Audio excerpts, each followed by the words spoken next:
उत्तराखंड के दौरे पे खासतौर से हरिद्वार का दौरा कर रहे हैं आप जी, क्या संभावना देख रहे हैं हरिद्वार में आपकी? पूरी संभावना है। इसी बार मुझे लगता है उत्तराखंड की जनता ने तय कर लिया है। उन्होंने बीजेपी और कांग्रेस दोनों को परखा है और दोनों के घोषणा पत्र के हिसाब से उन्होंने किसी ने अपने वायदे पूरे नहीं किए और उन्होंने दिल्ली की आम आदमी पार्टी के घोषणा पत्र को भी पढ़ा है और उन्होंने देखा कि दिल्ली के अंदर एक ऐसी सरकार बनी जिसने अपने सारे वायदे पूरे किए हैं। अगर दिल्ली के अंदर स्कूल के अंदर इतना ज़बरदस्त सुधार हो सकता है कि पूरे दुनिया में इतना खर्चा बजट का टोटल 24%, लगभग 24% एजुकेशन पे दिल्ली में खर्च हुआ, देश की बाकी किसी राज्य की सरकार में इतना खर्च नहीं हुआ है। दिल्ली के अंदर दिल्ली एक ऐसा राज्य बन के उभरा है जहाँ प्राइवेट स्कूलों से बच्चे नाम कटा के सरकारी में आ रहे हैं। दिल्ली के अंदर मतलब जो राज्य बिजली बनाते हैं, आप उत्तराखंड के अंदर आज उत्तराखंड राज्य बिजली बनाता है, हिमाचल बिजली बनाता है और हम इन राज्यों से बिजली खरीद के दिल्ली में दे रहे हैं। उसके बावजूद दिल्ली के अंदर उत्तराखंड से सस्ती बिजली है, दिल्ली के अंदर हिमाचल से सस्ती बिजली है। तो अगर नीयत अच्छी हो तो हो सकता है। दिल्ली के अंदर जिस तरह डेवलपमेंट के काम हुए, जिस तरह मोहल्ला क्लिनिक बना है और जिस तरह एजुकेशन और हेल्थ आज सरकार ने जिम्मेदारी के साथ अपने हाथ में लिया है। क्योंकि किसी भी देश में चले जाइए, किसी भी प्रदेश में चले जाइए, हर आम आदमी की सबसे पहली ज़रूरत होती है कि आज महंगाई के दौर में उनके बच्चे पढ़ेंगे कैसे, इस महंगाई के दौर में उनके बच्चों का इलाज कैसे होगा। तो दिल्ली में कर दिखाया कि दिल्ली में इलाज के लिए, पढ़ाई के लिए किसी को चिंता करने की ज़रूरत नहीं है। सरकारी खर्चे पर quality health service, quality education में दिया है। बिजली हमने 200 यूनिट फ्री दी है, उससे ऊपर 50% है 400 यूनिट तक, और उससे ऊपर भी पूरे देश के अंदर दिल्ली में सबसे सस्ती बिजली है। उसी तरह आप रोजगार के अवसर देख लीजिए, डेवलपमेंट देख लीजिए, दवाइयाँ फ्री हैं, टेस्ट फ्री हैं, महिलाओं की सुरक्षा पर जिस तरह पूरे दिल्ली के अंदर कैमरे लगाए गए हैं, डार्क स्पॉट में लाइट लगाई गई है, बसों के अंदर मार्शल लगाए गए, बसों में महिलाओं को यात्रा फ्री की गई है, बुजुर्गों के लिए तीर्थ यात्रा की गई है। मतलब जिस तरह के डेवलपमेंट के काम उसी बजट में, जिस बजट में सरकारी स्कूल में कोई पढ़ना नहीं चाहता था, लेकिन उसी बजट को हमने कहाँ से ले जाकर 30,000 करोड़ का बजट हुआ करता था और 30,000 करोड़ से हम उसको 69,000 करोड़ पे लेके आए केवल 7 साल के अंदर। तो हम बल्कि 6 साल के अंदर, 7वां तो आएगा। तो अगर हम लोग कर सकते हैं, अगर आम आदमी पार्टी ने, अरविंद केजरीवाल जी ने कर दिखाया, तो क्या बाकी सरकारें नहीं कर सकती? तो उत्तराखंड के लोगों को भी आज दिल्ली जैसा मॉडल चाहिए, अरविंद केजरीवाल का दिल्ली का काम का मॉडल चाहिए और इसलिए उत्तराखंड के लोगों ने तय कर लिया इस बार आम आदमी पार्टी की सरकार बनाएंगे। और पूरे हम देख रहे हैं हरिद्वार के अंदर, आसपास की सारी विधानसभाओं में लगातार पूरे उत्तराखंड में काम चल रहा है। सब जगह जिस तरह जनता का सपोर्ट मिल रहा है, इसका मतलब तो साफ है कि जनता ने भी तय कर लिया इस बार उत्तराखंड में आम आदमी पार्टी की सरकार। कितनी सीटों पे जीतने जा रही है आम आदमी पार्टी? हम लोग पूर्ण बहुमत से सरकार बनाएंगे। इस स्थिति तक हम आ रहे हैं। हम कहाँ से, जीरो से शुरू हुए, 1.5 साल पहले हम जीरो से शुरू हुए और आज हम करते करते इन दोनों पार्टियों के मुकाबले पे आके खड़े हो गए हैं। और जैसे जैसे चुनाव आएगा, इन पार्टी को दोनों को बहुत पीछे छोड़ देंगे। गौतम जी, उत्तराखंड की भौगोलिक परिस्थितियाँ और दिल्ली की भौगोलिक परिस्थितियाँ अलग अलग है। भौगोलिक परिस्थितियाँ तो अलग है। एक उत्तराखंड को अपने खर्चे के लिए भी कहीं ना कहीं केंद्र की तरफ देखना पड़ता है। यहाँ पे केवल टूरिस्ट और पहाड़ और यात्रा यही एक साधन है। दिल्ली राजधानी है, देश की राजधानी है, इससे कहाँ मुकाबला कर पा रहे हैं उत्तराखंड का? होगा, चूंकि नीयत चाहिए। यहाँ की जनसंख्या भी दिल्ली से कम है, उत्तराखंड की जनसंख्या भी दिल्ली से कम है। और जहाँ तक रही बात रेवेन्यू की कोई कमी नहीं है उत्तराखंड में। उत्तराखंड में नेचुरल रिसोर्सेज की कोई कमी नहीं है, लेकिन अगर सरकार की नीयत काम करने की नहीं तो काम होगा कैसे? अगर दिल्ली के सरकारी स्कूल अच्छे हो सकते हैं, क्या यहाँ के नहीं हो सकते? टीचर तो क्वालिफाइड सरकारी में ज़्यादा है ना। लेकिन जब सरकारी स्कूल के स्तर को गिराया जा रहा है, प्राइवेट खुलवाए जा रहे हैं, खुद नेताओं के खुल रहे हैं, तो फिर तो आप समझ सकते हो कि गरीब के बच्चे पढ़ेंगे कैसे? अरविंद दिल्ली ने कर दिखाया तो उत्तराखंड में भी होगा। बात उसकी नहीं है, बात नीयत की है, बजट की बात नहीं है। बजट तो फिर दिल्ली में, एक बार बताइए ना कि दिल्ली में कांग्रेस की सरकार 15 साल रही, 5 साल बीजेपी की सरकार रही, उस वक्त कितना कम रेवेन्यू था, वो रेवेन्यू कैसे बढ़ गया जबकि हमने कोई टैक्स नहीं बढ़ाया?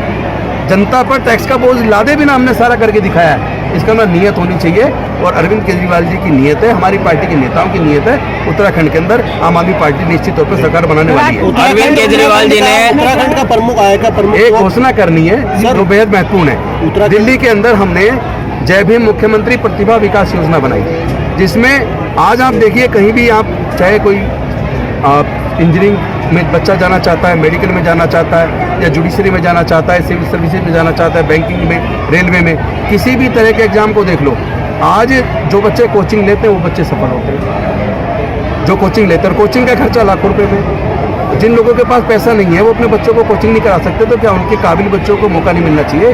क्या प्रतिभा खत्म हो जानी चाहिए?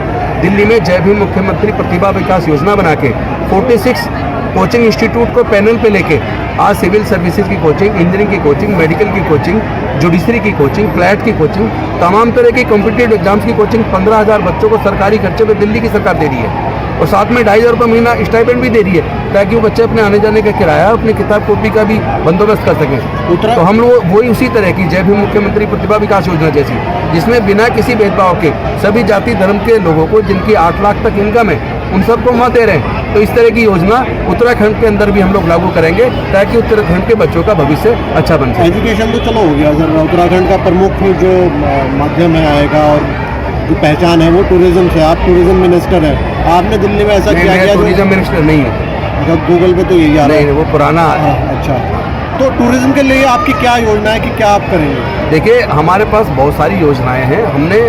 हमारे यहाँ सब तरह के एक्सपर्ट्स हैं।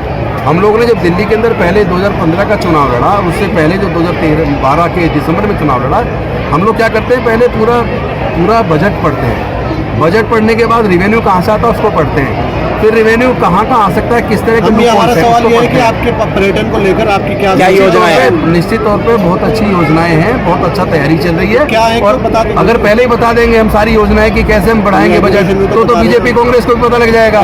सारी चीज नहीं बताई जाती, वो हम जब सत्ता आएगी उसके बाद जिस तरह वायदे हमने दिल्ली के अंदर पूरे किए हैं, हम घोषणा पत्र को अपना धार्मिक ग्रंथ मानते हैं, तो हमने जिस तरह अपने घोषणा पत्र को दिल्ली के अंदर लागू किया और जिस तरह के वायदे हम लोग उत्तराखंड के अंदर कर रहे हैं, हम अपने वायदों को पूरा करके दिखाएंगे, क्योंकि हमारे अंदर नियत काम को करने की है और उत्तराखंड में हो। अरविंद केजरीवाल जी ने 1 लाख नौकरी देने का वादा किया है। हरीश रावत जी ने हमला बोलते हुए कहा था कि आपने दिल्ली में 6 या 7 साल में कितनी नौकरियां दी हैं, किसका जवाब है आपके पास? दिल्ली में तो लाखों नौकरियां दी हैं। हरीश रावत जी कभी आए, आके देखें, उनको पूरा दस्तावेज भी देंगे। केवल बोलने से नहीं होगा। हरीश रावत जी तो यार मुख्यमंत्री रहे हैं। अगर यहाँ डेवलपमेंट नहीं हो रहा तो उनको जिम्मेदारी लेनी चाहिए। आज भारतीय जनता पार्टी को जिम्मेदारी लेनी चाहिए। अगर एजुकेशन का स्तर गिर रहा है, अगर इलाज पर्याप्त मात्रा में अच्छा नहीं मिल रहा है, तो वो जिम्मेदारी क्यों नहीं लेते?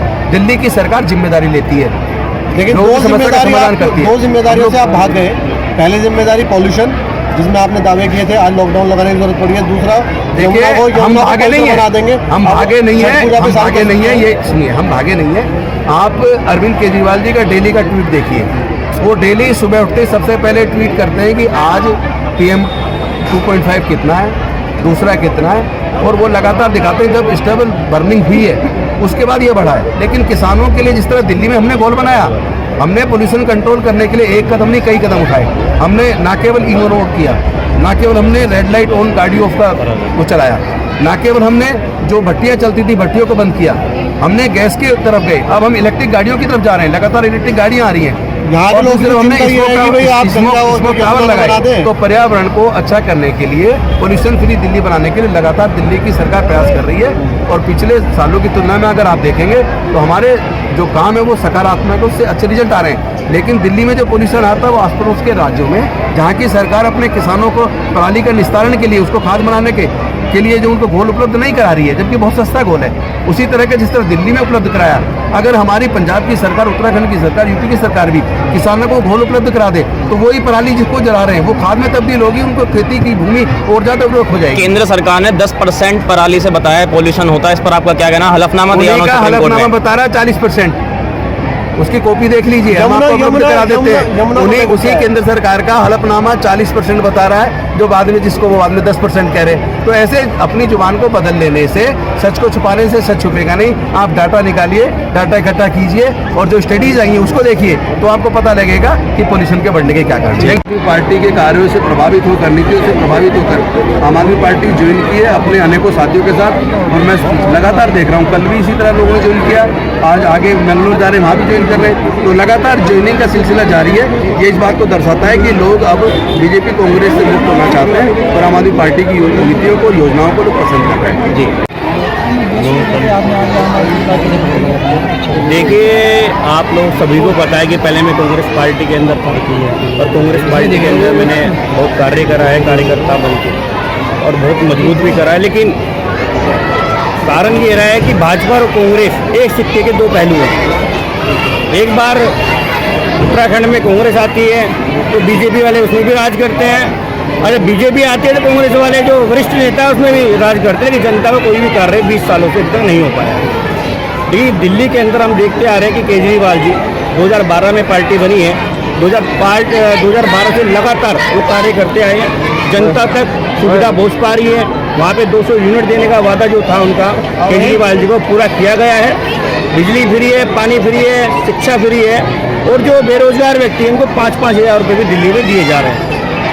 तो क्या ऐसे मुद्दे थे आपने जो कांग्रेस छोड़कर जो आज आम आदमी पार्टी ज्वाइन करने की कोशिश की है? आप जो है आकर्षित हुए हैं? देखिए हरिद्वार के अंदर 20 सालों से आपको पता है कि मदन कौशिक जी का राज लगातार चला आ रहा है और 20 सालों में मदन कौशिक जी ने आज तक 20 कार्य भी अभी तक हरिद्वार की जनता के लिए नहीं करे। मैं कई बार यहाँ पे आवाज़ उठा चुका हूँ, धरने प्रदर्शन करके, अपने शिष्य नेता को भी करके। कांग्रेस पार्टी की जब सरकार बनी उनको भी मैंने कहा कि हरिद्वार में हॉस्पिटल की सुविधा होनी चाहिए, कॉलेज होना चाहिए, जिस कारण से जहाँ की हरिद्वार की जनता को यहाँ पे सुविधा मिल पाए। लेकिन कोई भी कार्य, कोई भी सुविधा अभी तक नहीं मिल पाई है। मेन कारण ये है कि अभी आपको पता है कि 2 सालों से कोरोना काल चल रहा है। कोरोना काल में उत्तराखंड में भाजपा की सरकार है, न ही किसी का बिजली माफ़ हुई है, न ही किसी का बिजली का पानी का बिल माफ़ हुआ है। तो अब जो सरकार ये आम आदमी पार्टी सरकार है, ये अगर सरकार उत्तराखंड में आती है तो इसमें भाई 300 यूनिट फ्री मिलते हैं, पानी फ्री मिलेगा, जनता तक ये सुविधा पहुँचेगी। इसी कारण से मैं आम आदमी पार्टी की सदस्यता ग्रहण करी आपको।